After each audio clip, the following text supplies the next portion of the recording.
بسم الله الرحمن الرحيم.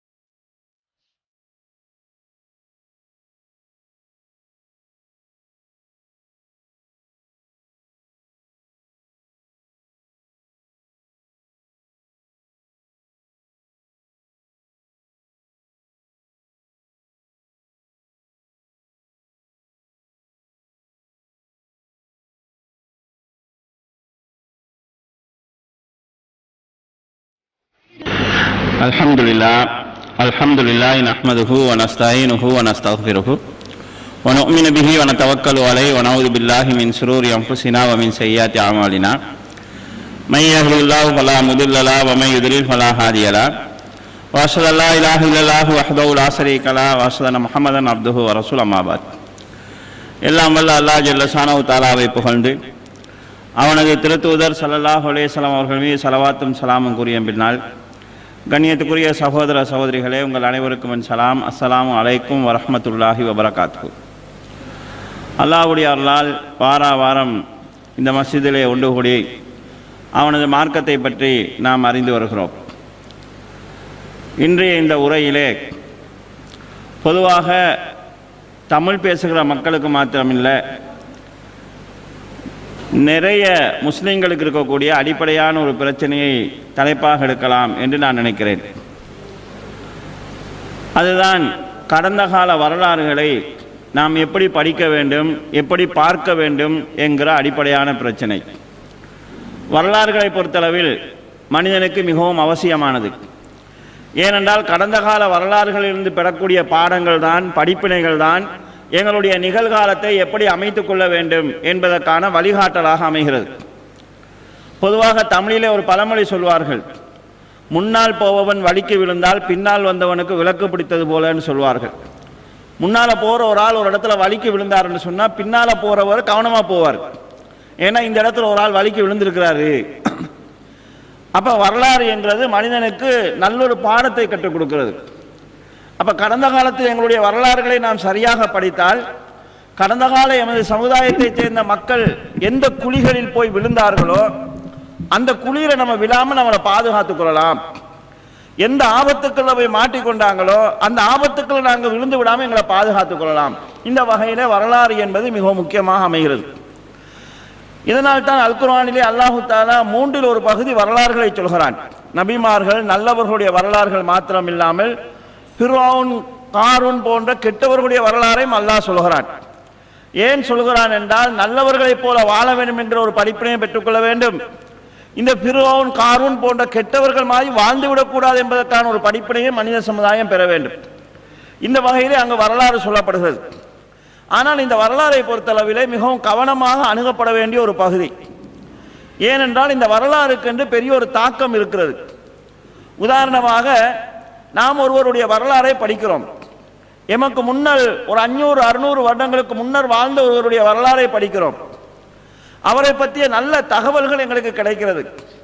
எங்களை அறியாமலே அவர் மீது எங்களுக்கு ஒரு நேசம் உருவாகிறது, ஒரு பாசம் உருவாகிறது. யாராவது அவரை பற்றி கேவலமாக பேசினா நமக்கு ஆத்திரம் வருகிறது, கவலை வருகிறது. இன்னொருவருடைய வரலாறை படிக்கிறோம், அவர் மோசமானவர் என்றதுக்கான தகவல் நமக்கு கிடைக்கிறது. அதற்கு பிறகு யாராவது அவரை பற்றி நல்ல முறையில் பேசினா நம்ம அதுக்கு மறுப்பு சொல்ல ஆரம்பிக்கிறோம். அந்த அவருக்கு நமக்கு எந்த தொடர்பும் கிடையாது. 500-600 வருட இடைவெளி இருக்கிறது.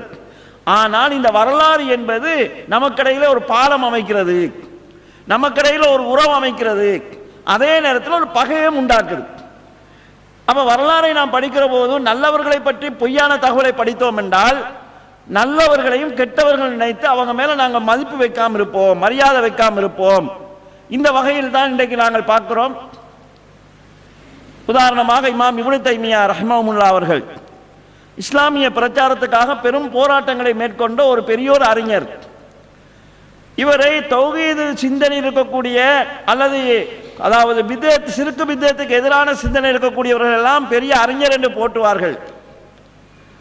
ஆனால் குராபத்து சிந்தனை இருக்கக்கூடிய ஏனைய முஸ்லிம்கள் இவரை ஒரு வழிகேடர் என்றும் வழிகேட்டின் தந்தை என்றும் சொல்லுவார்கள்.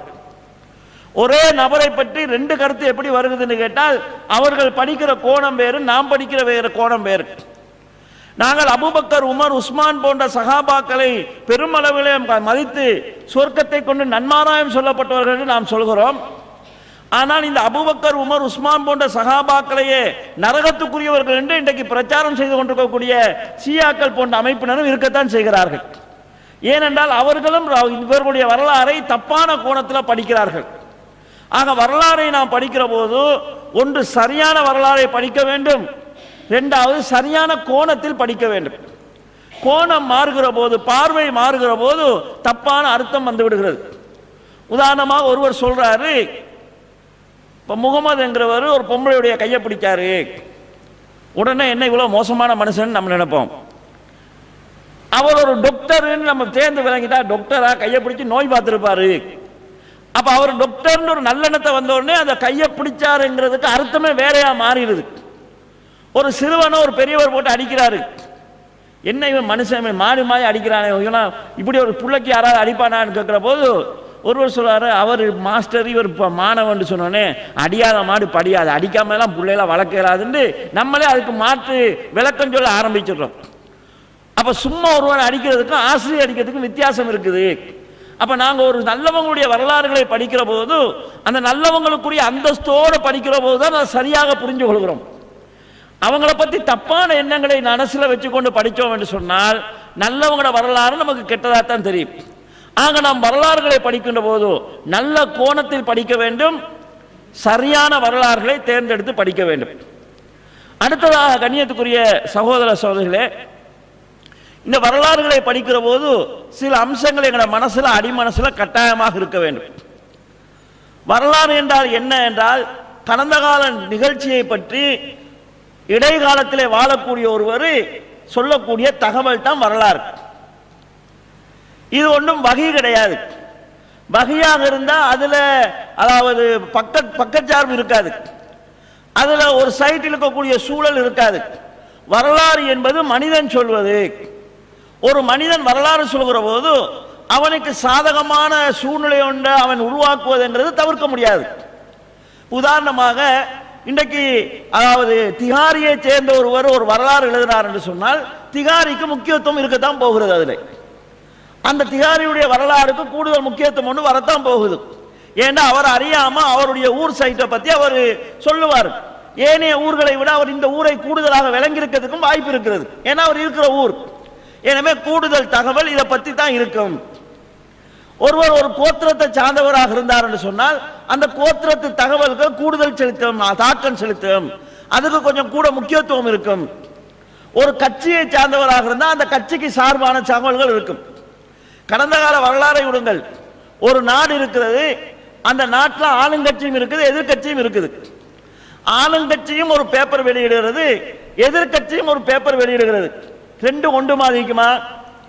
ஆளுங்கட்சி பேப்பர் எடுத்தோம்னு சொன்னால் முழுக்க அரசாங்கம் செய்யக்கூடிய நல்ல விஷயங்கள் எல்லாம் அபிவிருத்திகள் எல்லாம் சொல்லப்படும்.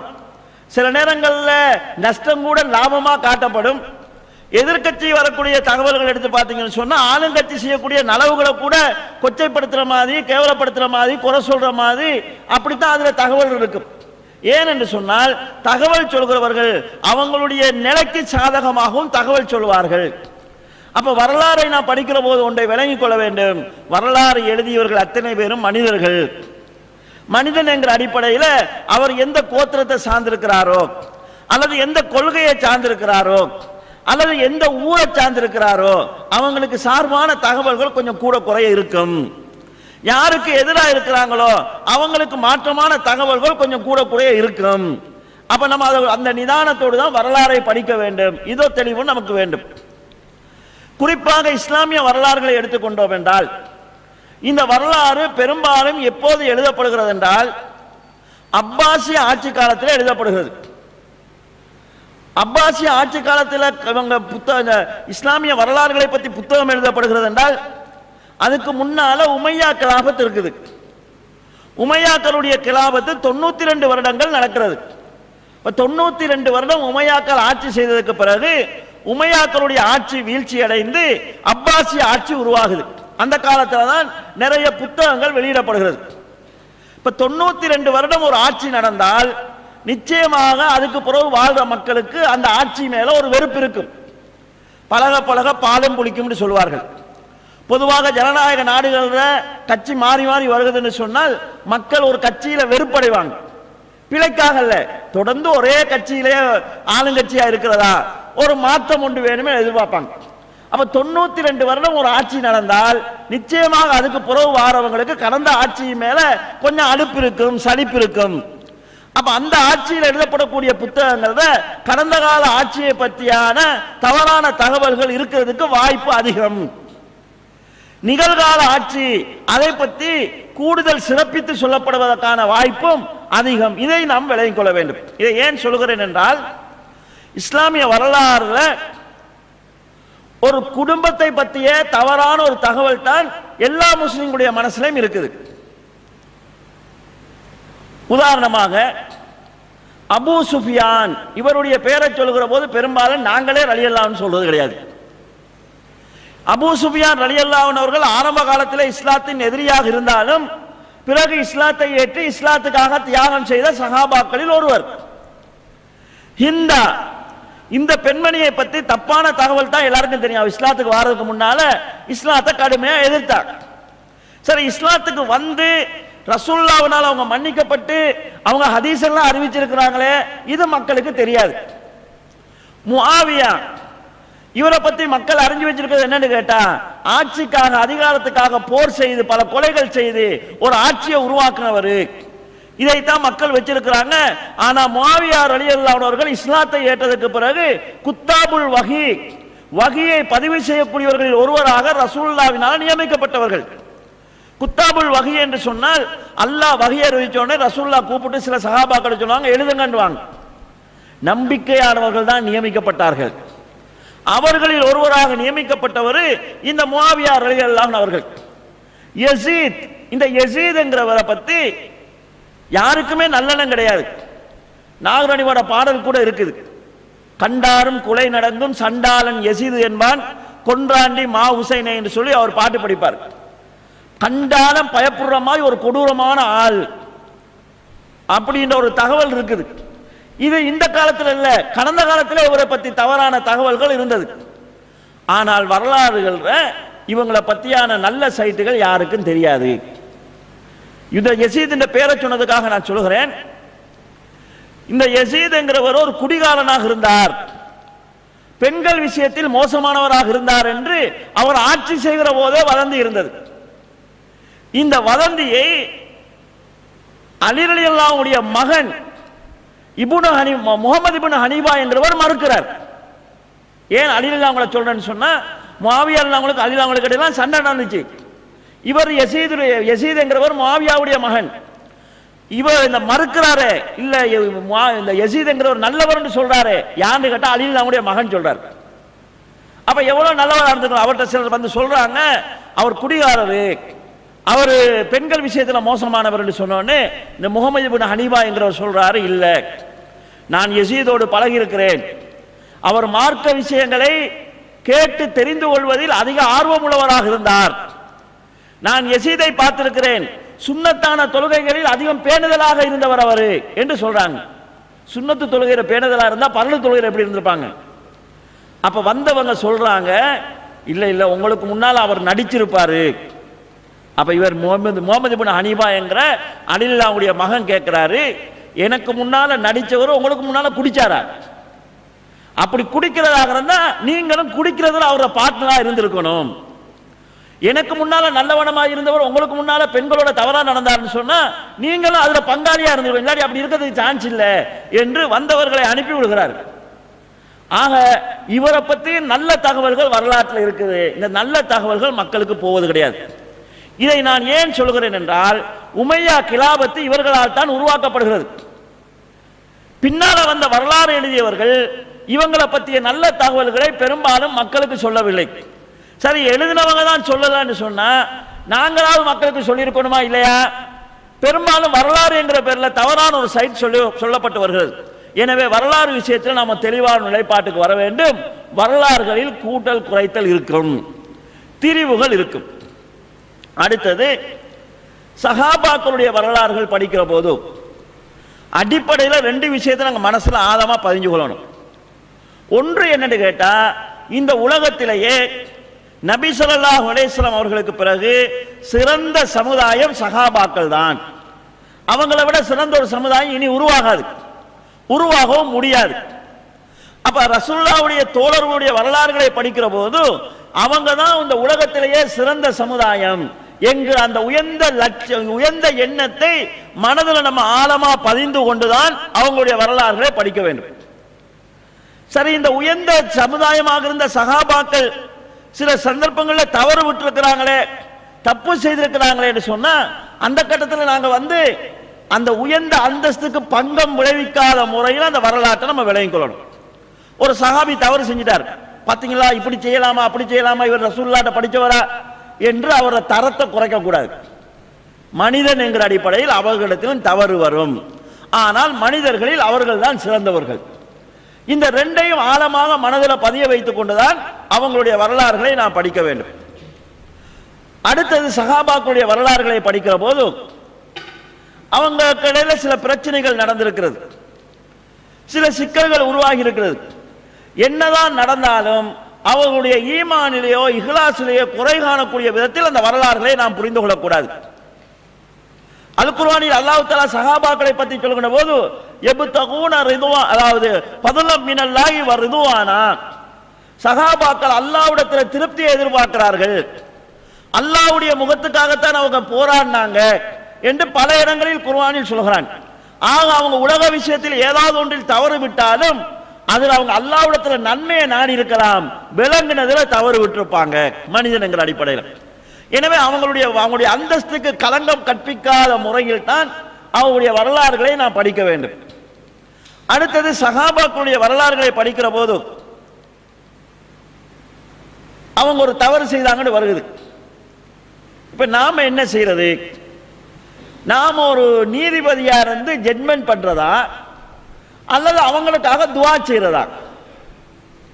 ஒரு சஹாபி தவறு செஞ்சிட்டார், இவர் குற்றவாளி, தப்பு செஞ்சவர் என்று தீர்ப்பு சொல்வது நம்மட வேலையா, அல்லது யா அல்லாஹ் அவங்களோட பாவத்தை மன்னிச்சிருந்து துவா செய்யறது நம்மட வேலையா? இதுல நம்ம தெளிவு பெறணும். ஏன்னா சஹாபாக்கள் விஷயத்துல நாம ஒரு வார்த்தை கூட தப்பாக பேசிவிடக் கூடாது என்பதில் நம்ம கவனம் செலுத்த வேண்டியிருக்கிறது. அல் குர்ஆன் அல்லாஹ் தஆலா அல்லாஹ்வுடைய அருளை பெற்றவர்களை பற்றி சொல்கிறான். அல்லாஹ் முஹாஜிர்களை பொருந்திக் கொண்டான், அன்சாரிகளை பொருந்திக் கொண்டான். மூன்றாவது தரப்பொன்று அல்லாஹ்வால் பொருந்திக் கொள்ளப்பட்டது என்று அல்லாஹ் யாரை சொல்கிறான் என்று சொன்னால், வல்லதீன ஜாஉ மின் பாதிஹிம், அவர்களுக்கு பிறகு வந்த இன்னொரு கூட்டத்தை அல்லாஹ் பொருந்திக் கொண்டான். அவங்க யார் தெரியுமா? அவங்க என்ன சொல்வாங்கன்னா, ரப்பனா இக்ஃபிர் லனா வ இக்வானினா அல்லதீன சபகூனா பில் ஈமான் வலா தஜ்அல் ஃபீ குலூபினா கில்லல் லில்லதீன ஆமனூ ரப்பனா இன்னக ரவுஃபுர் ரஹீம். யா அல்லாஹ், எங்களுடைய பாவங்களை மன்னித்து விடு, ஈமானில் எங்களை முந்தி சென்றார்களே அவங்கள பாவத்தை நீ மன்னிச்சிரு, அவங்கள பற்றிய தப்பான எண்ணங்களை, குரோத எண்ணங்களை எங்களுடைய உள்ளங்களை போற்றுறாதே என்று துவா செய்வார்கள் என்று அல்லாஹ் தஆலா குர்ஆனில் சொல்கிறான். ஒரு சஹாபி தப்பு செய்ததாக ஒரு வரலாறு நமக்கு கிடைக்குது, அந்த வரலாறு உண்மையான வரலாறாக இருக்குது. நாங்க அவரை தரக்குறைவாக நினைக்காம மனிதன் என்கிற அடிப்படையில் தவறு செஞ்சிருக்கிறாங்க, யா அல்லாஹ் அந்த தவறை நீ மன்னிச்சிரு, துவா கேட்கிறது தான் எங்களுடைய பொறுப்பு. இவர் குற்றவாளி, இவர் ஒரு கிரிமினல், இவர் பதவி ஆசை கொண்டவர், பதவிக்காகத்தான் இப்படி செஞ்சாரு, தன்னுடைய மகனை குடும்பத்தை முன்னிலைப்படுத்துறதுக்காக இப்படி செஞ்சார் என்று சொல்லி அதுக்கு தீர்ப்பு சொல்றதுங்கிறது எங்களோட வேலை கிடையாது. இது சஹாபாக்களுக்கு மட்டுமல்ல, மௌத்தா போனவங்களை பத்தி பேசுகிற போது இதை நம்ம கவனத்தில் கொள்ளணும். இறந்தவங்களை பத்தி நாம் பேசுகிற போது அவங்களோட நல்ல விஷயங்களை பேசிட்டு போங்கன்னு ரசூலுல்லாஹ் சொல்றாங்க. மௌத்தா போனவங்களுடைய கெட்ட விஷயங்கள் அது அல்லாஹ்ட்ட போயிருச்சு, அல்லாஹ் நான் மன்னிப்பான், நான் தண்டிப்பான். அல்லாஹ்வை மன்னிச்சதுக்கு பிறகு நாம அதை குற்றமா எடுத்து மக்கள்கிட்ட பேசிட்டு இருந்தோம்னு சொன்னா இதுக்கு நம்ம மறுமையில் அல்லாஹ்ட்ட என்ன பதில் சொல்ல போகிறோம்? 2 சம்பவத்தை உதாரணத்துக்கு சொல்கிறேன். கண்ணியத்துக்குரிய சகோதரர்களே, நபி ஸல்லல்லாஹு அலைஹி வஸல்லம் அவர்கள் மக்காவை கைப்பற்றதுக்கான ஒரு திட்டத்தை போடுறாங்க. மக்காவை நம்ம கைப்பற்றணும், இது ரகசிய திட்டம் உண்டு. இந்த திட்டத்தை ஒரு சஹாபி என்ன செய்யறாரு, ஒரு கடிதத்தில் எழுதி ஒரு பொம்பளை கையில கொடுத்து மக்காவுக்கு அனுப்பிடுறாரு. நபி ஸல்லல்லாஹு அலைஹி வஸல்லம் அவர்களுக்கு வஹி மூலமாக இந்த தகவல் சொல்லப்படுகிறது. நபி ஸல்லல்லாஹு அலைஹி வஸல்லம் அவர்கள் அலி ரலியல்லாஹு அன்ஹு இன்னொரு சஹாபியை கூப்பிட்டு சொன்னார்கள், இந்த வழியால போங்க, இந்த இடத்துல ஒரு பொம்பளை இருப்பா, அவட்ட ஒரு கடிதம் இருக்குது, அந்த கடிதத்தை கொண்டு வாங்கன்னு சொன்னாங்க. இவங்க போறாங்க, போனா அந்த இடத்துல ஒரு பொம்பளை இருக்கிறா, போய் சொல்றா உன்ட்ட கடிதம் இருக்குது அதை தான்னு சொல்றாங்க. அவன் சொல்ல அப்படியா, கடிதம் நம்ம அப்படி ஒன்றும் கிடையாதுன்னு சொல்றாங்க.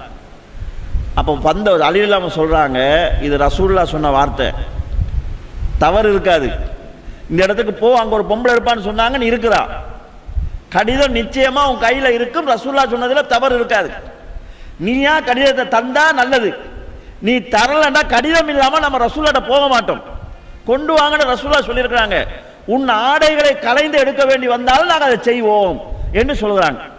அப்ப அந்த பொம்பளை பயந்து போய் தன்னுடைய கொண்டைக்குள்ள இருந்து ஒரு கடிதத்தை எடுத்து கொடுக்கிறார்.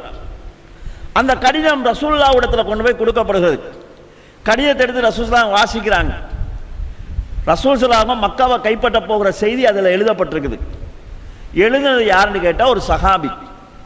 உடனே அந்த ரசூலுல்லாஹ் அந்த சஹாபியை கூப்பிட்டு கேட்கிறாங்க, என்னப்பா இப்படி செஞ்சிட்டீங்கன்னு சொல்லி.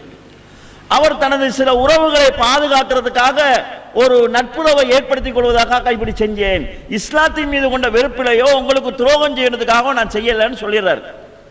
உமர் அவங்க சொன்னாங்க, யார் ரசூலுல்லாஹ் விடுங்க, இந்த முனாபிக்க கொன்றுறேன்னு சொல்றாங்க. அப்ப ரசூல் ஸல்லல்லாஹு அலைஹி வஸல்லம் சொன்ன பதில் என்ன தெரியுமா, உமரே இவர் யார் தெரியுமா, இவர் பத்ர் சஹாபி, அல்லாஹ் தஆலா பத்ர் சஹாபாக்களை பார்த்து என்ன சொன்னான்னு உனக்கு தெரியாதா, இஃப்வலு மாஷியத்தும், நீங்கள் விரும்பியதை செய்து கொள்ளுங்கள், உங்களை நான் மன்னித்து விட்டேன் என்று அல்லாஹ் சொல்லிவிட்டான் அல்லவா என்று ரசூல் ஸல்லல்லாஹு அலைஹி வஸல்லம் சொல்றாங்க.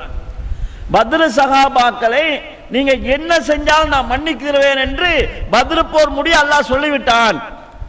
அல்லாஹ்வால முன்கூட்டியே மன்னிப்பளிக்கப்பட்டவர், அவரை போய் எப்படி கொள்றதுன்னு சொல்றாங்க. கண்ணியத்துக்குரிய சகோதரர்களே, அப்ப கடந்த காலத்தில் வாழ்ந்த நல்லவங்களுடைய ஒரு வரலாறுல மனிதன் என்கிற அடிப்படையில் ஒரு தவறு விட்டு அந்த தவறை நாம் ஒரு விமர்சனமாக எடுப்போமாக இருந்தால் அல்லாஹ்வால் அவங்க மன்னிக்கப்பட்டிருந்தா நம்மளுடைய நிலை என்ன? எனவே இந்த விஷயத்தில் நம்ம கவனமாக இருக்க வேண்டும். அடுத்தது, சட்டத்தின் முன் அனைவரும் சமம்தான். எப்ப ரெண்டு பேருக்கு இடையில பிரச்சனை வந்துச்சு, தீர்ப்பு சொல்கிற போது ரெண்டு பேருக்கும் சமமாக தான் தீர்ப்பு சொல்லும், அதுல பக்க சார்பு கிடையாது. ஆனால் ஒருவரை நம்ம விமர்சிக்கிற போது, குறை சொல்கிற போது அவருடைய தகுதி தராதரம் பார்க்கிறதுங்கிறது மார்க்கத்தில் உள்ளதுதான். ஒரு நாள் அபூபக்கர் ரலியல்லாஹு அவர்களுக்கும் உமர் அவங்களுக்கு இடையில ஒரு சின்ன பிரச்சனை ஏற்பட்டு விடுகிறது. அபூபக்கர் அவங்க உமர் அவங்கள கொஞ்சம் கோபமா பேசிடுறாங்க. வளமை அவங்க சொப்டா இருப்பாங்க, கொஞ்சம் கோபமா பேசிட்டாங்க. உமர் அவங்களுக்கு ஏச்செல்லாம் வாங்கி பழக்கப்பட்டது கிடையாது, அவருக்கு கொடுத்து தான் பழக்கம் வளமையாவே.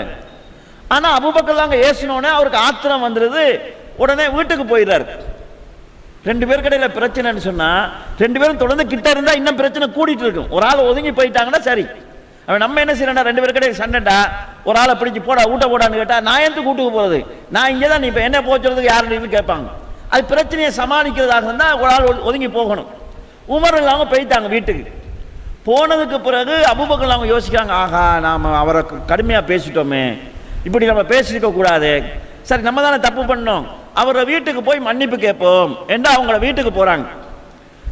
வீட்டுக்கு போனா உமர் அவங்களுக்கு ஏசி போதும் இல்லாம வீட்டுக்கு வேற வாரியா என்று உள்ள கூப்பிடல, இவரை கவனிக்கவும் இல்லை. அப்ப அபூபக்கர் அவங்களுக்கு கவலை வருது, நான் தப்பு செஞ்சிருந்தாலும் மன்னிப்பு கேட்கணும், வீட்டுக்கு வந்துட்டேன், எதிரிதான் வீட்டுக்கு வந்தாலும் அவனை கூப்பிட்டு வரவேற்கிறதா இஸ்லாமிய வழிமுறை, இவரை என்ன கண்டுகொள்ளாம விட்டாரு என்று ஆத்திரப்பட்டு ரசூலுல்லாஹ் போறாங்க. இப்ப நம்மண்டா அப்படி போனதுக்கு பிறகு நமக்கு நல்லா சந்தோஷமா இருக்கும், நாய் மாதிரி வந்து திரும்பிட்டு போறான்னு நம்ம மனசுக்குள்ள சந்தோஷப்பட்டுக்குவோம்.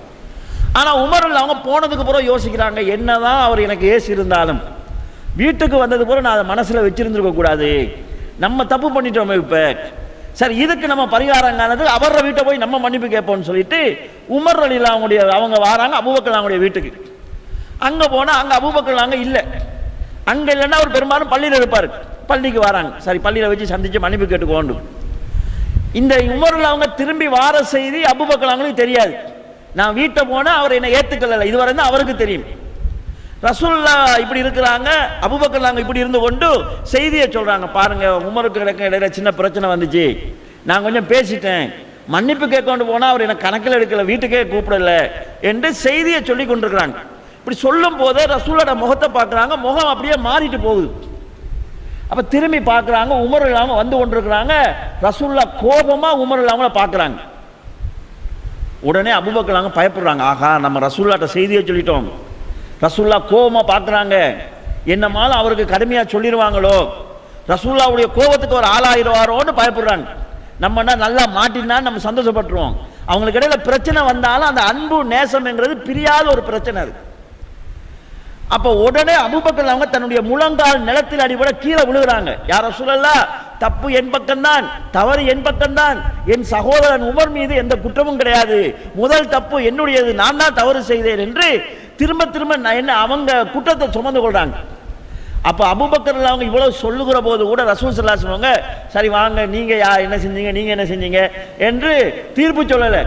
உமர் அவங்க என்ன கேட்டாங்க தெரியுமா, உமரே நான் இருக்கிற போதே இவரை நீங்க பகைச்சிக்கிறீங்களா, இவர் யார் தெரியுமா, நீங்கெல்லாம் என்ன கொல்றதுக்கு தேடிக்கொண்டிருக்கிற போது எனக்கு பாதுகாப்பு தந்தவர், நீங்கெல்லாம் என்ன பொய்யன் என்று சொன்ன நேரத்தில் என்ன உண்மைப்படுத்தியவர், நீங்கெல்லாம் எனக்கு எதையுமே தரமாட்டேன்னு தடுத்த போது தன்னுடைய முழு சொத்தை எனக்காக செலவு செய்தவர், இவரை நீங்க பகைச்சிக்கிறீங்களா என்று ரசூல் ஸல்லல்லாஹு அலைஹி வஸல்லம் உமர் அவங்கள கனிந்து கொள்றாங்க.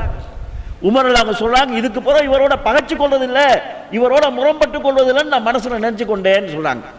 கண்ணியத்துக்குரிய சகோதரர்களே, அபூபக்கர் அவங்களுடைய அந்தஸ்து வேற, உமர் அவங்களுடைய அந்தஸ்து வேற. அந்த இடைவேளைக்குள்ள கூட இந்த அதாவது தராதரம் பார்க்காம விமர்சனம் செய்வது, பகைச்சு கொள்வது, எதிர்த்துக் கொள்வதுங்கிறதை ரசூல் ஸல்லல்லாஹு அலைஹி வஸல்லம் அங்கீகரிக்கலை. அப்ப இப்படி நிலை இருக்கும்போது நம்ம இங்க இருந்து கொண்டு அபூபக்கர் அவங்க இப்படி செஞ்சிருக்க கூடாது, உமர் அவங்க இப்படி செஞ்சிருக்க கூடாது, உஸ்மான் அவங்க தங்க குடும்பத்துக்கு வேலை கொடுத்திருக்க கூடாது, இப்படி ஒரு ஆள் விமர்சனம் செய்யக்கூடிய நிலை உருவாகுதுன்னு சொன்னால் இது எவ்வளவு ஆபத்தானது. ரசூலுல்லாஹ் இருந்தாங்கன்னா அங்கீகரிப்பாங்களா? உனக்கு அவங்களுக்கு இடையில ஏணி வச்சாலும் எட்டாத தூரம். அதைத்தான் ரசூலுல்லாஹ் சொன்னாங்க, லா தசுப்பு அஸ்ஹாபி, என் தோழர்களை குறை சொல்லாதீர்கள், உங்களில் ஒருவர் உகது மலை அளவு தங்கத்தை தர்மம் செய்தாலும் எனது தோழர்களில் ஒருவர் ஒரு புடி அள்ளி கொடுத்தாரு அதுக்கு சமனாகிறாது என்று ரசூலுல்லாஹ் சொல்றாங்க. ஆக சஹாபாக்களுடைய வரலாறுகளை படிக்கிற போது மனிதன் என்கிற அடிப்படையில் அவங்க தவறு செய்திருந்தால் நாங்க அதுக்காக அவங்கள விமர்சனம் செய்யக்கூடிய தோரணைகளை, அவங்களுக்கு தீர்ப்பு சொல்கிற தோரணை கிடையாது. அவங்களும் மனிதர்கள் தவறு செஞ்சா யாரெல்லாம் மன்னிச்சிரு, இந்த ஒரு நிலைப்பாடு கட்டாயமாக இருக்க வேண்டும். கண்ணியத்துக்குரிய சகோதரர்களே, இன்றைக்கு அதாவது தமிழ் மொழியில் இருக்கக்கூடிய இஸ்லாமிய வரலாறுகள் பெரும்பாலும் அதிகமாக படிக்கிறது பாடசாலையில் படிக்கக்கூடிய ஏலவல் படிக்கக்கூடிய மாணவர்கள் இஸ்லாமிய வரலாறு படிப்பாங்க நாகரிகம் என்ற அடிப்படையில். இந்த வரலாறுகளை எடுத்து பார்த்தால் இந்த வரலாறுகளில் பெரும்பாலானது கலப்படங்கள் கலந்தது. கடந்த காலத்தில் வாழ்ந்த இஸ்லாமிய மக்களை இரத்த வெறி பிடித்தவர்களாக சித்தரிக்கக்கூடிய வரலாறுகள் தான் இருக்குது. பதவி மோகம் கொண்டவர்களாக சித்தரிக்கக்கூடிய வரலாறுகள் தான் இருக்குது. ஆனால் இது தமிழில் மட்டும் ஏற்பட்ட பிரச்சனை கிடையாது, அரபு மொழியிலும் இப்படி வரலாறு இருக்குது. அதற்கான பின்னணி என்ன, அதற்கான காரணம் என்ன, இதை நாம் புரிந்து கொள்ள வேண்டும். கடந்த காலத்தில் வரலாறு எழுதிய அறிஞர்களை பொறுத்தளவில் அவர்கள் ஒவ்வொருவரும் தங்களுக்கென்று சில பாதைகளை அமைத்துக் கொண்டார்கள். குறிப்பாக இமாம் தபரி ரஹ்மத்துல்லாஹி அவர்கள் தாரிகு தபரி என்கிறது பெரிய வரலாற்று நூல். இமாம் தபரி ரஹ்மத்துல்லாஹி அவர்களை பொறுத்தளவில் தப்சீர் கலையிலும் மிகப்பெரிய ஒரு இமாமாக இருந்தவர். அவருடைய தப்சீர் உம்மு தபாசீர், தப்சீர்களுக்கெல்லாம் தாய் என்று சொல்லப்படக்கூடிய தப்சீர். ஆனால் நிறைய இஸ்ராயிலியத் இருக்கும் அதில். ஏன்னா அவங்க ஒரு கொள்கை வச்சிருந்தாங்க, என்னன்னு கேட்டா ஹத்தீது அன் பனி இஸ்ராயில், இஸ்ரவேல் சமுதாயம் சொல்லக்கூடிய செய்திகளை நீங்க சொல்லுங்க, பிரச்சனை இல்லை என்று ரசூலுல்லாஹ் சொன்னாங்க. அதை வச்சு குர்ஆனுக்கு விளக்க உரைகளில் அவங்க சொன்ன தகவல்களையும் போட்டுக்கிறாங்க அவங்க. அப்ப நம்ம ஒரு புத்தகத்தை படிக்கிற போது எப்படி படிக்கணும்னு சொன்னா, இந்த புத்தகத்தை எழுதிய ஆசிரியர் என்ன தன்மையில உள்ளவர், அவர் வரலாறு சொல்லக்கூடிய வழிமுறை எது, அவர் தப்சீர் செய்யக்கூடிய வழிமுறை எது என்கிறது தெரிஞ்சு கொண்டுதான் அவங்களுடைய புத்தகத்தை படிக்கணும். உதாரணமாக இந்த தாரீகு தபரியை பொறுத்தளவுற, தபரி என்கிற அந்த வரலாற்று நூலை பொறுத்தளவுற இமாம் தபரி ரஹ்மத்துல்லாஹி அவங்க முன்னாலேயே சொல்லிடுறாங்க, என்னன்னு கேட்டா நான் சொன்னதெல்லாம் சரியான செய்தி என்பதற்காக நான் சொல்லல. இந்த புத்தகத்தை வாசிக்கிறவர்கள் இதில் மனது ஏற்றுக்கொள்ளாத சில சம்பவங்களையும் பார்ப்பீங்க. நான் சனதோடு வரலாறை சொல்லியிருக்கிறேன். இருக்கிற வரலாறு காணாமல் போயிடக்கூடாது, அப்படி ஒரு செய்தி யாருக்குமே தெரியாம போயிடக்கூடாதுன்றதுக்காக பதிஞ்சிருக்கிறேன். இதுல சஹி எது லைவ் எது என்பதை நீங்க பார்த்துக்கங்க என்பதை முன்னுரையில சொல்லிடுறாங்க. தபரியில இமாம் தபரி எழுதியிருக்கிறார், அவர் பெரிய வரலாற்று ஆசிரியர் என்று நம்பி வரலாறு சொல்லாதீங்க. நான் செஞ்ச வேலை என்னன்னு கேட்டா, இந்த காலத்துல மக்கள் சொல்லக்கூடிய வரலாற்று தகவலை எல்லாம் திரட்டி உங்களுக்கு சொல்லி இருக்கிறேன்.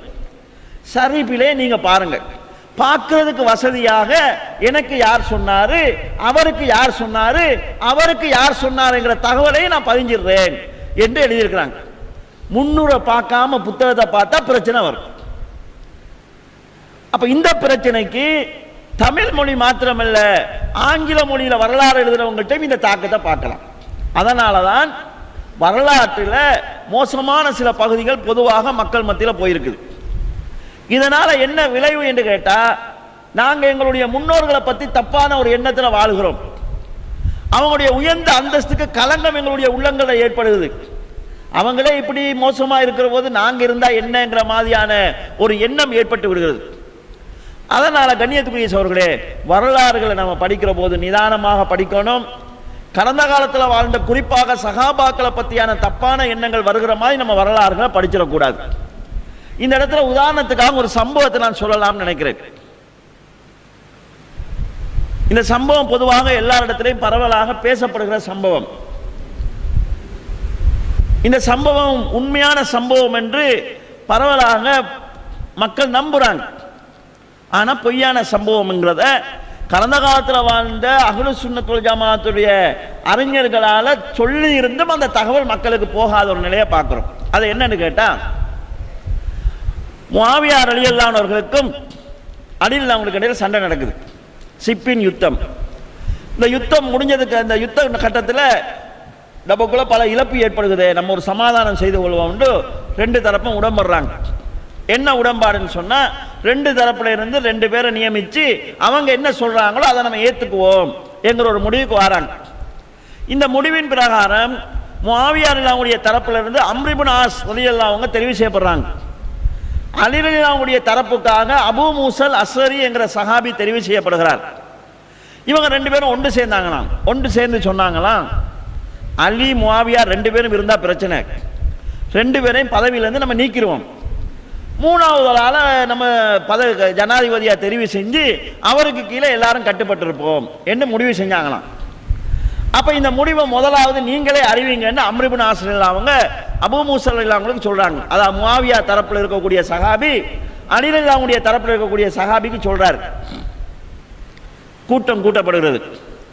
மக்கள் வந்ததுக்கு பிறகு அபூ மூஸல் அஸ்ஸரி ரலியல்லாஹு அவங்க மேடைக்கு வந்து தன்னுடைய மோதிரத்தை இப்படி கலட்டி, இந்த மோதிரத்தை கலட்டுவது போல் எனது தோழர் அலியையும் முஆவியாவையும் பதவியில இருந்து நான் கலட்டி விட்டேன் என்று அவர் சொல்றார். அதுக்கு பிறகு அம்ர் இப்னு ஆஸ் அவங்க எழுப்பி வந்தாங்களாம். வந்து அவங்க சொல்றாங்களாம், எனது தோழர் சொன்னது போல் இந்த மோதிரத்தை கலட்டுவது போல் அலியை நானும் கலீஃபா பதவியிலிருந்து நீக்கிவிட்டேன், இந்த மோதிரத்தை போடுற மாதிரி முஆவியாவை நான் ஆட்சியில அமர்த்தி விட்டேன் என்று சொன்னாங்களாம். இப்படி ஒரு வரலாறு தாரீஹ் தபரியில பதிவாகி இருக்குது. இந்த வரலாறு, அதாவது இந்த வரலாறை வச்சு தௌஹீத் வட்டாரத்திலேயே அம்ர் இப்னு ஆஸ் அவங்க ஒரு கிரிமினல் என்று பேசப்பட்டிருக்குது. ஒருவேளை இப்படி நடந்திருந்தா கூட அன்றைக்கு இருந்த சந்தர்ப்ப சூழ்நிலையில ஏதோ ஒரு வேளை அப்படி செஞ்சிட்டாங்க, தவறுதான், அல்லாஹ் அவரை மன்னிக்க வேண்டும் என்று சொல்வதுதான் நம்மளோட கடமை. ஏன்னா இந்த அம்ர் இப்னு ஆஸ் அவங்களுக்கே தனியான சில சிறப்பம்சங்கள் இருக்குது. இந்த அம்ர் இப்னு ஆஸ் அவங்க இஸ்லாத்தை ஏற்ற வராங்க. வரும்போது ரசூலுல்லாஹ் கையை நீட்டுறாங்க. பையத்து செய்ய போனவர் கையை இழுத்துடுறாரு. அப்ப ரசூலுல்லாஹ் கேட்குறாங்க, அம்ரே என்ன நடந்துச்சுன்னு சொல்லி. அப்ப அந்த அம்ர் இப்னு ஆஸ் அவங்க சொல்றாங்க, யா ரசூலல்லாஹ், இஸ்லாத்துக்கு வருவதற்கு முன்னால் நான் ஏராளமான தப்பு தவறுகள் செய்திருக்கிறேன், எனது பாவங்கள் எல்லாம் மன்னிக்கப்படும் என்று நீங்கள் உத்தரவாதம் தாருங்கள், நான் பையத்து செய்கிறேன் என்று சொல்றாங்க. அப்ப ரசூலுல்லாஹ் கேட்கிறாங்க, அம்ரே ஒருவர் இஸ்லாத்தை ஏற்றுக்கொள்வது அவருடைய கடந்த கால எல்லா பாவங்களையும் தகர்த்து விடும் என்பது உனக்கு தெரியாதா? ஒருவர் சரியான முறையில் ஹஜ்ஜி செய்வது அவருடைய கடந்த கால பாவங்கள் எல்லாவற்றையும் தகர்த்து விடும் என்பது உனக்கு தெரியாதா என்று ரசூலுல்லாஹ் கேட்கிறாங்க. இஸ்லாத்தை ஏற்றதுக்கு முன்னாலேயே பாவ மன்னிப்புக்கு சரத்து போட்டு உள்ள வந்தவர் இவர். மௌத்தாவின நிகழ்ச்சியும் இதைத்தான் நமக்கு சொல்லுது. மௌத்து நேரத்தில் அழுகிறார். அப்ப அவங்களோட பிள்ளைகள் எல்லாம் வந்து சொல்றாங்க, ஆறுதல் சொல்றாங்க, நீங்க ஒரு பெரிய சஹாபி ரசூலுல்லாஹ், நீங்க உங்களோட திருப்திப்பட்ட நிலையில மௌத்தாகி இருக்கிறாங்க, எதுக்கு நீங்க அழுகிறீங்க என்று சொல்ல போது அவர் சொல்றார், நான் அழுகிறதுக்கு காரணம் இருக்குது. நான் ஆரம்பத்தில் ஜாகிலியத்தில் இருந்தேன், அப்போது நான் மௌத்தாக இருந்தால் அழிஞ்சு போயிருப்பேன். அல்லாஹ் என்னை அதிலிருந்து பாதுகாத்தான். நான் இஸ்லாத்தை ஏற்கும் போதே எனது எல்லா பாவங்களும் மன்னிக்க வேண்டும் என்று ரசூலுல்லாஹ்விடத்தில் நிபந்தனை பெற்று இஸ்லாத்தை நான் ஏற்றேன். இஸ்லாத்தை ஏற்ற உடனே நான் மௌத்தா போயிருந்தா அல்ஹம்துலில்லாஹ் நிம்மதியா மௌத்தா போயிருப்பேன், ஒரு பாவம் இல்லாம அல்லாஹ்வை சந்திச்சிருப்பேன். ஆனால் ரசூலுல்லாஹ்வுடைய மரணத்துக்கு பிறகு ஏற்பட்ட இந்த ஃபித்னாவுக்குள்ள நானும் மாட்டிக்கொண்டேன். எனக்கு அதை நினைக்கிற போதுதான் அழுகை வருகிறது. நான் ஆரம்பத்திலேயே மௌத்தாக இருந்தா இந்த நிலை வந்திருக்காதே நான் கவலை என்று தன்னுடைய கவலையை சொல்றாங்க. அழுகிறதுக்கான காரணத்தை சொல்றாங்க. ஒருவேளை அவர் அந்த தவறை செய்திருந்தா கூட இந்த அழுகை அதை அழிச்சிருக்குமா இல்லையா? தௌபா என்கிறத கவலைப்படுவது என்றுதான் ரசூலுல்லாஹ் சொல்றாங்க. தௌபா என்கிறத செஞ்ச தவறை நினைச்சு கவலைப்படுவதுதான் என்று ரசூலுல்லாஹ் சொல்றாங்க. எனவே நம்ம கடந்த காலத்தில் அவங்க அந்த தவறு செய்திருந்தா கூட அவர் ஒரு கிரிமினல் பேசுறதுக்கான ஒரு உரிமைங்கிறது நமக்கு கிடையாது. ஆனா அவங்க அப்படி நடந்தாங்களான்னு கேட்டா இதை பத்தி கொஞ்சம் தேடுகிற போதுதான் ஆச்சரியமான ஒரு தகவல் ஆகப்பட்டது. என்னன்னு கேட்டால், இந்த அறிவிப்பாளர் வரிசையில அபூ மிஹ்னப் என்று சொல்லக்கூடிய ஒரு அறிவிப்பாளர் இடம்பெறுகிறார். இவர் யார் என்று தேடினால் இவர் ஷியா கொள்கை உடையவர், ஷியாக்களிடத்தில் இமாமியா பிரிவை சேர்ந்தவர், பொய்யான செய்திகளை இட்டுக்கட்டி நல்லவர்கள் பேரில் அறிவிக்கக்கூடியவர், பலகீனமானவர், பெரும் பொய்யர் கல்லாபு என்றெல்லாம் கடந்த காலத்தில் இமாம் தஹபி, இப்னு ஹஜர் போன்ற அறிஞர்களினால விமர்சிக்கப்பட்டவர். இவர் செஞ்ச சூழ்ச்சி என்னன்னு கேட்டா, உண்மையான சம்பவங்களோடு சஹாபாக்களை பற்றி தப்பான எண்ணம் கொள்ளக்கூடிய மேலதிக தகவல்களை சேர்த்து விடுவார். நாங்கள் சகீபா பனி சயீதாவுல அபூபக்கர் அவங்களை தெரிவு செய்த சம்பவம் இருக்குது, புகாரியில ஒரு பகுதி வருகிறது. ஆனா இவர் அறிவிக்கிற போது அந்த சஹாபாக்களை குறை காணக்கூடிய மாதிரியான வாசகங்களை கூட்டி கூட்டி அறிவிச்சிருக்கிறாரு. அது தபரியில பதிவாக இருக்குது. ஆச்சரியம் என்னன்னு கேட்டா, சஹீஹுல் புகாரியில் இருக்கக்கூடிய செய்தி மக்கள்கிட்ட போகாம இவர் அறிவிச்ச செய்தி தான் மக்களிடத்தில் வைக்கப்பட்டிருக்குது. இது ஒரு ஆச்சரியமான நிலையாக இருக்குது. இந்த அபூ மிஹ்னப் என்கிறவர் ஏராளமான செய்திகளை இட்டுக்கட்டியும் சொல்லி இருக்கிறார். உதாரணத்துக்கு இவர் சொல்லக்கூடிய ஒரு சம்பவத்தை பாருங்க. உஸ்மான் ரலியல்லாஹு ஒரு பெட்டி கொண்டு வரப்பட்டுச்சாங்க. அந்த பெட்டிக்குள் அதாவது உயர்தரமான தங்க மாலைகள், ரத்தினங்கள் இதெல்லாம் இருந்துச்சாம். அதெல்லாம் எடுத்து தன்னுடைய குடும்பத்தில் உள்ள பொண்டாட்டி பிள்ளைகளுக்கு கொடுத்துட்டாங்களாம். உஸ்மான் அவங்களை பொறுத்தளவு பெரிய தர்மசாலி, ரசூலுல்லாஹ் காலத்திலேயே பெரிய கொடைவள்ளல். அவங்க செஞ்ச ஒரு தர்மத்தை பார்த்துட்டு ரசூலுல்லாஹ்வே என்ன சொல்றாங்கன்னு சொன்னா, உஸ்மானே இதற்கு பிறகு நீ என்ன தப்பு செய்தாலும் அது உன்னை பாதிக்காதுன்னு சொன்னாங்க. அவ்வளவு பெரிய தர்மம் செய்தவர். அல்லாஹ் தஆலா அவருக்கு கொடுத்த ஒரு சிறப்பம்சம் என்ன தெரியுமா? அவர் செய்த தர்மம் ஒன்று இன்றைக்கு வரைக்கும் மக்களிடத்தில் நிலையா இருந்து கொண்டிருக்குது. அவர் ஒரு கிணத்தையும் அதை சூழ உள்ள பகுதியையும் வாங்கி முஸ்லிம்களுக்காக வக்ஃபு செய்தார். அந்த வக்ஃபு செய்யப்பட்ட இடங்களில் ஈச்ச மரங்கள் நாட்டப்பட்டது. அதுல இருந்து வந்த வருமானங்கள் சேர்க்கப்பட்டு அது வர்த்தகத்தில் போடப்பட்டது. இன்றைக்கு உஸ்மான் ரலியல்லாஹுடைய அந்த செல்வத்தில் இருந்து மக்காவுல அதாவது தர்மத்துக்குன்னு ஒரு பகுதி செலவழிக்கப்படுகிறது. இன்றைக்கு ஒரு ஹோட்டல் கட்டப்படுகிறது உஸ்மான் ரலியல்லாஹுடைய பேர்ல. அவங்க கொடுத்த அந்த நிலத்துல விளைஞ்ச ஈச்சப்பழத்துல இருந்து ஒரு ஹோட்டல் கட்டப்படுகிறது. அதுல 60 வீதமான வருமானம் என்கிறது ஏழைகளுக்கு தர்மமாகவும் 40 வீதமானது திரும்ப முதலீடு செய்வதற்காகவும் பயன்படுத்தப்படுகிறது. கட்டிடம் இன்றைக்கு கட்டி கொண்டிருக்காங்க. 1400 ஆண்டுகளாக தொடரான தர்மம் செஞ்சு கொண்டிருக்கிறவர். அவர் பணக்காரர். அவர் அரசாங்க சொத்தை தன் குடும்பத்துக்கு கொடுத்தது இல்லை. ஆனா இந்த சம்பவத்தில் இப்படி சொல்லப்படுது. அப்ப அலி ரலியல்லாஹு அவங்க எழும்பி எதிர்த்தாங்களாம். உஸ்மான் அவங்க சும்மா இருந்துட்டாங்களாம். அம்மார் இப்னு யாசிர் எழுந்து இதை நாங்கள் விட மாட்டோம்னு கண்டித்தாங்களாம். அப்ப உஸ்மான் அவங்க வந்து நீயும் அலிய மாதிரி ஆகிட்டியான்னு சொல்லி அடிச்சாங்களாம். அம்மா இருக்கிற அலியல் அவங்களுக்கு அடிச்ச அடியில அம்மாரில் அவங்க மயங்கி விழுந்தார்களாம். லுகர், அசர், மக்ரிப் 3 தொழுகை அவர் தொழல மயக்கத்தில் இருந்தாராம். இஷாவுடைய நேரத்தில் எழுந்து 4 நேர தொழுகையும் தொழுதாராம். தொழுது விட்டு சொல்கிறார், இஸ்லாத்துக்காக அடி வாங்குவது என்பது எங்களுக்கு இது முதல் தடவை கிடையாது, ஆரம்ப காலத்திலிருந்து நம்ம அடி வாங்கிட்டு தான் இருக்கிறோம் என்று சொன்னார்களாம். உம்மு சலமா அவங்க ரசூலுல்லாவுடைய முடியை கொண்டு வந்து, அவருடைய முடி அப்படியே இருக்குது, ரசூலுல்லா அணிந்த ஆடைகள் அப்படியே இத்து போகாமல் இருக்குது, ரசூலுல்லாவுடைய மார்க்கத்தை நீங்க குழி தோண்டி புதைச்சிட்டீங்களேன்னு சொல்லி உஸ்மான் அவங்கள கண்டிச்சாங்க என்று ஒரு வரலாறு இவர் சொல்றார். அப்ப எவ்வளவு பெரிய பொய்யான தகவல் சொல்கிற ஒருவராக இவர் இருப்பார் என்பதை புரிஞ்சுக்கிறதுக்காக இந்த சம்பவத்தை நான் சொல்றேன்.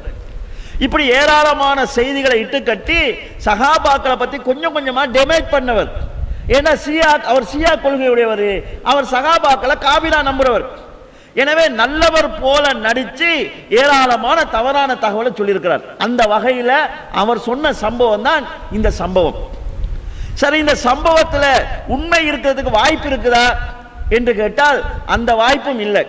ஏன் இல்லைன்னு கேட்டால், முதலாவது இந்த அம்ர் இப்னு ஆஸ் அவங்களும் அபூ மூஸல் அஸ்ஸரி ரலியல்லாஹு அவங்களும் 2 பேருமே திறமையான 2 சஹாபாக்கள். அம்ர் இப்னு ஆஸ் அவங்கள ரசூல் ஸல்லல்லாஹு அலைஹி வஸல்லம் அவங்களே பல போர்களுக்கு தளபதியாக அனுப்பியிருக்கிறாங்க. அபூபக்கர், உமர் அவங்க பங்கு கொண்ட போர்களில் கூட இவர் தளபதியாக இருந்திருக்கிறார். அவ்வளவு முக்கியமான ஒரு சஹாபி. அபூ மூஸல் அஸ்ஸரி ரலியல்லாஹு அவங்கள ரசூல் ஸல்லல்லாஹு அலைஹி வஸல்லம் அவர்களே பல பிரச்சனைக்கு தீர்ப்பு சொல்றதுக்காக விட்டுருக்கிறாங்க. அவ்வளவு விவரமான ஒரு சஹாபி.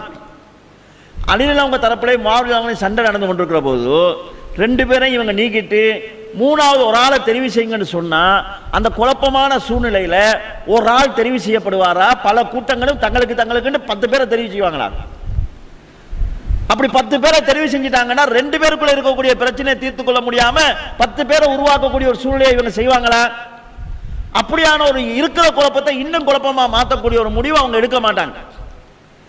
அடுத்ததாக கண்ணியத்துக்குரிய சகோதரர்களே, இஸ்லாமிய வரலாற்றில் ஏற்பட்ட ஒரு தப்பான எண்ணம் தான் அலி ரலியல்லாஹு அவங்களிடமிருந்து கிலாபத்தை பறித்துக் கொள்றதுக்காக முஆவியா சண்டை பிடித்தார் என்கிற ஒரு எண்ணம். அது தவறானது. இமாம் இப்னு தைமியா போன்றவர்கள் விவரமாக எழுதுறாங்க. முஆவியா ரலியல்லாஹு அவர்கள் நான் ஆட்சியாளனாக ஆக வேண்டும், அமீருல் மூமினாக ஆக வேண்டும் என்று நினைக்கவில்லை, அதற்காகவும் அவர் போராடவில்லை. போராட்டம் எதுக்கு நடந்தது என்று கேட்டால், இதை நம்ம தெளிவா புரிஞ்சு கொள்ளணும். உஸ்மான் அவங்க கொல்லப்படுறாங்க, குழப்பக்கார கூட்டத்தால கொல்லப்படுறாங்க. கொல்லப்பட்டதுக்கு பிறகு அடுத்து என்ன செய்யணும்னு கேட்டால், அலி அவங்க கலீஃபாவா வராங்க. கலீஃபாவாக வந்த அலி அவங்க கொலைகாரர்களை கண்டுபிடிச்சு அவங்களுக்கு தண்டனை கொடுக்கணும். இதுதான் முஆவியா அவங்களுடைய வேண்டுதல். அப்படி தண்டனை கொடுக்கிற வரைக்கும் உங்களுக்கு நாங்கள் பையச் செய்ய மாட்டோம். இந்த முடிவை அவங்க எடுத்ததுக்கு ஒரு காரணம் இருந்துச்சு. ஒரு குர்ஆன் வசனம். குர்ஆன்ல அல்லாஹ் என்ன சொல்கிறான்னு சொன்னா, யாராவது ஒருவர் அநியாயமாக கொல்லப்பட்டார், கொல்லப்பட்டவரின் குடும்பத்துக்கு நாங்கள் ஒரு சுல்தானை கொடுக்கிறோம், ஒரு பவரை கொடுக்கிறோம் என்று அல்லாஹ் குர்ஆன்ல சொல்றாங்க. அது என்ன பவர் என்றால், கொலைகாரர்களை என்ன செய்ய வேண்டும் என்கிற முடிவெடுக்கக்கூடிய அதிகாரம் கொல்லப்பட்டவங்களுடைய குடும்பத்துக்கு தான் இருக்குது. இப்போ என்ன ஒரு ஆள் கொண்டுட்டாருன்னு சொன்னா, கொன்றவரை என்ன செய்வது என்பதை ஜனாதிபதி முடிவு செய்யலாது, ஏன் குடும்பம் முடிவு செய்யும். மன்னிக்கிறேன்னு அவங்க முடிவு செஞ்சா மன்னிக்கலாம், தண்டிக்கிறேன்னு முடிவு செஞ்சா தண்டிக்க தான் வேணும், இல்லை அவர் மன்னிச்சிடலாம், ஆனால் அவர் ஏதாவது தெண்ட பணம் தரணும்னு சொன்னால் அதை செய்யணும். இதனால தான் ரிசானாவை மன்னிக்கிறதுக்கு சவுதி அரசு விரும்பினாலும் கூட அந்த கொல்லப்பட்ட பிள்ளையுடைய தாய் இணங்காதனால ரிசானாவுக்கு மரண தண்டனை கிடைச்சு. அப்போ உஸ்மான் அவங்க என்ன, முஆவியா அவங்க என்ன சொல்றாங்கன்னா, உஸ்மான் அநியாயமாக கொல்லப்பட்டிருக்கிறார், நான் அவருடைய குடும்பத்துக்கு அடுத்த வாரிசு, இப்ப நான் என்ன சொல்றேன்னா அதைத்தான் செய்யணும். யார் கொலை செஞ்சாங்களோ அவங்கள பிடிச்சு தாங்க, அவங்களுக்குரிய தண்டனையை கொடுங்க, அப்ப நான் பையச் செய்யறேன்னு சொல்றாங்க. அதை அபூ தர்தா அவங்க போய் முஆவியா கேட்கிறாங்க, அவரோட போட்டி போடுறியே, நீ அவரும் சமமாவீங்களா? அலியுடைய அந்தஸ்து என்ன, உனது அந்தஸ்து என்னன்னு கேட்கிற போது முஆவியா அவங்க சொன்னாங்க, அல்லாஹ் மீது சத்தியமாக அவர் என்னை விட சிறந்தவர், என்னை விட ரசூலுல்லாவுக்கு நெருக்கமானவர், என்னை விட இஸ்லாத்தில் முந்தியவர். நான் கேட்பதெல்லாம் உஸ்மானை கொலை செய்தவர்களை என்னுடைய கையில ஒப்படையுங்கள், சாம் வாசிகளிலே, சிரியா வாசிகளிலேயே முதல் நபராக நான் அலிக்கு பையச் செய்கிறேன். இதை போய் நீங்க அவர்கிட்ட சொல்லுங்க என்ன சொல்ல. அப்ப நான் கலிபாவாக வரோம்னு சொல்லி சொன்னா இது இல்ல பிரச்சனை. அப்ப அலிரலியல்லாஹு அவங்க என்ன செஞ்சிருக்கணும், கொலைக்காரர்களை பிடிச்சி தன்னை கொடுத்துருக்கணும். ஆனா அவங்க கொடுக்கல. ஏன் கொடுக்கலன்னு கேட்டா கொடுக்கறதுக்கான சூழல் இல்லை. மதீனாவுக்குள்ள வந்து ஜனாதிபதியை கொலை செய்யக்கூடிய அளவுக்கு எதிரிகள் கூடிட்டாங்க. நண்பன் யார் எதிரி யாருன்னு தெரிய முடியாத அளவுக்கு உள்ள ஊடுருவிட்டாங்க. இப்ப இவங்களை பிடிச்சி தன்னை கொடுக்கிற வேலை செஞ்சா ஆட்சி செய்ய முடியாது, அதிகாரத்தை பலப்படுத்த முடியாது. தங்கள் கொல்லப்படுவோம் என்று தெரிகிற போது அவங்க குழப்பம் விளைவிப்பாங்க. மதீனாவே சீர்குலைஞ்சு போயிடும். மதீனாவுல பாதுகாப்பு இல்லாத காரணத்தினால்தான், மதீனாவுல ஒரு ஸ்திரத்தன்மை இல்லாத காரணத்தினால்தான் ஆட்சி தலைமையே மதீனாவுல இருந்து கூபாக்கு மாத்தினான். அப்ப தலைமையே மாற்றக்கூடிய அளவுக்கு பிரச்சனை இருக்குதுன்னு சொன்னா எப்படி தன்னை கொடுக்கிறது? ரசூல் ஸல்லல்லாஹு அலைஹி வஸல்லம் அவர்களும் தேவைக்கு ஏற்ப சந்தர்ப்பத்துக்கு ஏற்ப தண்டனை கொடுப்பதை பிற்போட்டிருக்கிறாங்க. ஒரு பெண்மணி விபச்சாரம் செய்து வயிற்றுல குழந்தையோட வாரார். ரசூலுல்லாஹ் தண்டனை கொடுக்கல, குழந்தைய பெத்துட்டு வான்னு சொல்றாங்க. குழந்தைய பெத்துட்டு வராங்க, பால் மறக்கடிச்சிட்டு வான்னு சொல்றாங்க. அப்ப ஒரு குழந்தை பாதிக்கப்படக்கூடாது என்பதற்காக தண்டனை பின்போடப்படுகிறது. ஒரு குழந்தைக்கு தாய்ப்பால் கிடைப்பது தடைப்படக்கூடாது என்பதற்காக தண்டனை பிற்போடப்படுகிறது. முஸ்லிம் சமுதாயத்திலே இரத்த பிரச்சனை இது. இவங்களை கொலைகாரர்களை கண்டுபிடிச்சு அவங்க ஒருத்தர் ரெண்டு பேர் கிடையாது, பெரிய படை. அவங்களுக்கு தண்டனை கொடுக்கிற வேலையை செஞ்சோம்னு சொல்லி சொன்னா ஆட்சி ஸ்திரத்தன்மை குறைஞ்சு போயிடும், பல பேருடைய உயிர்கள் பலியாகும். எனவே ஸ்திரப்படுத்திட்டு யார் யார் கொலைகாரனை கண்டுபிடிச்சு தண்டனை கொடுக்கலான்னு அவங்க நினைச்சாங்க. அப்ப அலில அவங்க தரப்புல நியாயம் இருக்குது, முஆவியா அவங்களுடைய தரப்புல இருந்த நியாயம் இது. அதனாலதான் அஹ்லு சுன்னத் வல் ஜமாத்துடைய அறிஞர்கள் என்ன சொல்வார்கள் சொன்னால், ரெண்டு பேரும் இஜ்திஹாத் செய்தார்கள். அந்த இஜ்திஹாதிலே முஆவியா அவங்களுடைய இஜ்திஹாத் தப்பானது. ஆனா அவர் குற்றவாளி இல்லை. ஏன் குற்றவாளின்னா அவருக்கும் ஒரு கூலி கிடைக்கும், அலில அவங்களுக்கு ரெண்டு கூலி கிடைக்கும். இதை ரசூல் ஸல்லல்லாஹு அலைஹி வஸல்லம் முன்னறிவு செஞ்சுட்டு போனாங்க. ஒரு ரெண்டு கூட்டம் தங்களுக்கு இடையில சண்டை செய்து கொள்வார்கள், ரெண்டு பேருடைய நோக்கமும் நல்லதாக இருக்கும். அலில அவங்க நினைச்சதும் அதான் சட்டத்தை நிலைநாட்டணும் தான் நினைச்சாங்க. முஆவியா அவங்க ஏன் அவங்க சண்டை பிடிச்சாங்கன்னு சொன்னா, ஜனாதிபதி பையத் செய்ய சொன்னா பையத் செய்வது கவர்னருடைய கடமை, இவர் அந்த சட்டத்துக்கு கட்டுப்படல. அதனால அவர் அலில அவங்க முஆவியா அவங்களுக்கு எதிராக படை கட்டினாங்க. முஆவியா என்ன நினைச்சாங்கன்னு சொன்னா, முதல் கலிபா கொல்லப்பட்டால் அடுத்த கலிபா வந்து கலிபாவை கொண்டவர்களுக்கு தண்டனை கொடுக்கணும், சட்டத்தை நிலைநாட்டுவது கலிபாவுடைய கடமை, இதை இவர் செய்யலைங்கிறதுக்காக அவங்க போராடினாங்க. கண்ணியத்துக்குரிய சோழர்களே, ரெண்டு பேருக்கும் இடையில வந்த பிரச்சனை கலிபா நானா நீயா என்ற பிரச்சனை அல்ல, கொலைகாரனுக்கு தண்டனை இப்ப கொடுக்கிறதா இல்லையாங்கிற பிரச்சனை. ஆனா இந்த சம்பவம் என்ன சொல்லுதோ, யாரு கலிபாங்கிறதுல தான் அவங்க சண்டை பிடிச்சு கொண்டாங்க என்று தகவலை சொல்லுது. அப்ப அது ஒரு பொய்யான தகவல். அடுத்தது இந்த சம்பவத்தில் சொல்லப்படுகிறது, அபு மூஸா அஸ்ஸரி அவங்க மோதிரத்தை கலட்டி இதே மாதிரி அலியையும் முஆவியாவையும் பதவியிலிருந்து நான் கலட்டுகிறேன்னு சொன்னாங்களாம். அலிரலில் அவங்க கிலாபத்தில் இருக்கிறாங்க, கலட்டலாம். முஆவியா அவங்க கிலாபத்தில் இருந்தாங்களா? அவங்க கலிபான்னு தன்னை சொல்லலையே. கலிபாவாக இல்லாத ஒருவரை கலிபா பதவியிலிருந்து எப்படி நீக்குவாங்க? பதவியில் இருந்தா தானே நீக்கிறதுக்கு. அவங்க தன்னை கலிபான்ற சொல்லலையே. வரலாற்றில் தெளிவாக வருகிறது, அலிரலில் அவங்க மௌத்தாகிற வரைக்கும் முஆவியா அவங்க அமீர் என்று தான் அழைக்கப்பட்டார்கள். அலில் அவங்க மௌத்தா போனதுக்கு பிறகு அஸ்ரத்துல் முபஸ்ஸிரின் அத்தனை பேரும் கொல்லப்பட்டு விட்டார்கள், மரணித்து விட்டார்கள். அதுக்கு பிறகுதான் அவர் தன்னை அமீர் முஃமினீன் அழைத்தார். அலில்லாவுடைய மரணத்துக்கு பிறகுதான் கிலாபத்துக்குரிய பையத்து முஆவியா அவங்களுக்கு செய்யப்பட்டது. தன்னை கலீபான்னு நினைச்சிருந்தா முஆவியா என்ன செஞ்சிருப்பாங்கன்னா, சாம விட்டு வெளியில மதீனா அந்த அலில்லாவுடைய தரப்பில் இருந்த பகுதியிலே கைப்பற்றிருப்பாங்க. அப்படி அவங்க செய்யலை. அப்ப இந்த சம்பவம் சொல்லக்கூடிய தகவல் முன்னுக்கு பின் முரணான ஒரு தகவலா இருக்குது. இப்படி இந்த சம்பவத்திலேயே ஏராளமான கோளாறுகள் இருக்கிறது, அறிவிப்பாளரையும் பிரச்சனை இருக்குது. இப்ப ஒரு போலியான ஒரு சம்பவம் மக்கள்கிட்ட போய் அதுவே மக்கள்கிட்ட பதிகிற நேரத்தில் நம்ம என்ன நினைக்கணும்னா, என்னதான் இருந்தாலும் அம்ர் இப்னு ஆஸ் அவங்க ஒரு மோசமான ஒரு ஆளு, வாக்களிச்சு இப்படி மாறி செஞ்சிட்டாங்களே என்கிற மாதிரி நாங்கள் நினைக்கிறோம். அப்படி நினைக்கிறத விட இன்னொரு நினைப்பும் வரும், அபு மூஸா அஸ்ஸரி ஏமாந்தவராக இருக்கிறார் என்ற எண்ணமும் வரும். ரெண்டுமே தவறு. அவங்களுக்கு இடையில ஏற்பட்ட உடன்பாடு என்ன? ஒரு உடன்பாடு நடந்துச்சு. என்ன உடன்பாடு ஏற்பட்டது என்று கேட்டால், சஹீஹான வரலாறு எழுதுகிறவர்கள் சில தகவல்களை சொல்றாங்க. ரெண்டு பேரும் ஒரு உடம்பாட்டுக்கு வந்தாங்க. என்ன உடம்பாடு? அலிரலி அவங்க தரப்புலையும் முஆவியா அவங்க தரப்புலையும் இதுக்கு பிறகு யுத்தம் நடக்கக்கூடாது.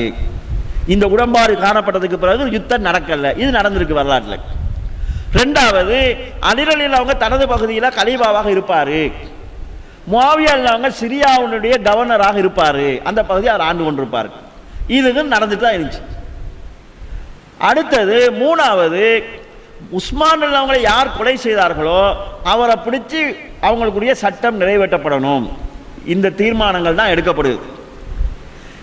இந்த தீர்மானம் எடுத்தால் ஒரு கூட்டத்துக்கு பாதிப்பு இருக்குது. எந்த கூட்டத்துக்கு? யார் உஸ்மான் அவங்களை கொலை செஞ்சாங்களோ, யார் அதுக்கு பின்னணியில் இருந்தாங்களோ, யார் அந்த கொலையில தெரியாத்தனமா போய் மாட்டிக்கொண்டாங்களோ, சும்மா ஆர்ப்பாட்டம் போய் அதுல கொலையில மாட்டிக்கொண்டாங்களோ, இவங்களுக்கு எல்லாம் பாதிப்பு இருக்குது. எனவே அந்த கூட்டம் என்ன செஞ்சார்கள் சொன்னால், உஸ்மான் அவர்களை கொலை செய்த கூட்டம் என்ன செஞ்சாங்கன்னா, திடீரென்று ஒரு கோஷத்தை போட்டாங்க. என்னன்னு கேட்டா, அல்லாஹ்ட்ட தான் தீர்ப்பு கேட்கணும், மனுஷன்ட்ட தீர்ப்பு கேட்க கூடாது. அலிரலி அவங்களும் முஆவியா அவங்களும் மனுஷன்ட்ட தீர்ப்பு கேட்டாங்க. மமல்லம் யஹ்கும் பிமா அன்ஸலல்லாஹு பிஹி ஃபஉலாயிக ஹுல் காஃபிரூன். யார் அல்லாஹ் இறக்கியதை கொண்டு தீர்ப்பு சொல்லவில்லையோ அவர்கள் காபிர்கள். எனவே அலியும் காபிரும் முஆவியாவும் காபிர்னு சொல்லி கூட்டத்தை விட்டு வெளியே போனாங்க. அவர்கள் தான் ஹவாரிஜிகள். அவங்க குர்ஆனுக்காக போகல. அவங்க பார்த்தாங்க இவங்க ரெண்டு பேரும் ஒன்று சேர்ந்துட்டாங்கன்னா அடுத்தது ரெண்டு பேரும் சேர்ந்து நம்மளை அடிக்க போறாங்க. இதுவரைக்கும் அலிரலியுடைய தரப்புல நாங்க சேர்ந்துட்டு இருந்தோம். எதுக்குன்னு கேட்டா, இவர் தரப்புல இருந்தா முஆவியாட்ட இருந்து தப்பலாம்ங்கிறதுக்காக. ஏன்னா அவர் தான் உஸ்மான் அவங்களுடைய குடும்பம். ஆனா இவங்க ரெண்டு பேரும் இப்ப உடன்பட்டாங்க, நம்ம ரெண்டு பேரும் சேர்ந்து எதிரிகளை பார்ப்போம், யார் உஸ்மான் அவங்களை கொலை செஞ்சாங்க, யார் அதுக்கு பின்னணியில் இருந்தாங்கன்னு பார்ப்போம்னு முடிவு செஞ்சுட்டாங்க. இது உடன்பாடு ஆகிடுச்சுன்னு சொன்னா அடுத்தது நமக்கு தான் பிரச்சனை. எனவே குழப்பினாங்க. கண்ணியத்துக்குரிய சகோதரர்களே, அலிரலி அவங்களுக்கு முஆவியா அவங்களுக்கு இடையில பல சந்தர்ப்பங்களில் உடன்பாடு காண்பதற்கான வழிகள் வந்தது, சமாதான முடிவுகள் வந்தது. சுத்தம் வேண்டாம்னு சமாதானமா ரெண்டு பேரும் ஒரு சைட்ல ஒதுக்கிட்டாங்க. இவர்கள் யாருக்கும் தெரியாம இங்காலையும் அங்காலையும் இருந்து கொண்டு அம்புகளை வீசி அலிரலி அவங்க தான் முதலாவது போற ஆரம்பிச்சாங்கன்னு தப்பான எண்ணத்தை முஆவியா அவங்க தரப்புலையும், முஆவியா அவங்க தான் போற ஆரம்பிச்சாங்க தவறான தகவல் அலிரலி அவங்க தரப்புலையும் ஏற்படுத்தி மீண்டும் யுத்தங்களை உண்டாக்குனாங்க. எதுக்குன்னு கேட்டா, சண்டை இல்லைன்னா நமக்கு பாதிப்புன்னு நினைச்சாங்க. ஆக ஒரு குழப்பக்கார கூட்டத்தினால ஏற்பட்ட பிரச்சனையில பல்வேறுபட்ட தவறான அபிப்பிராயங்கள் பரவி இருக்குது.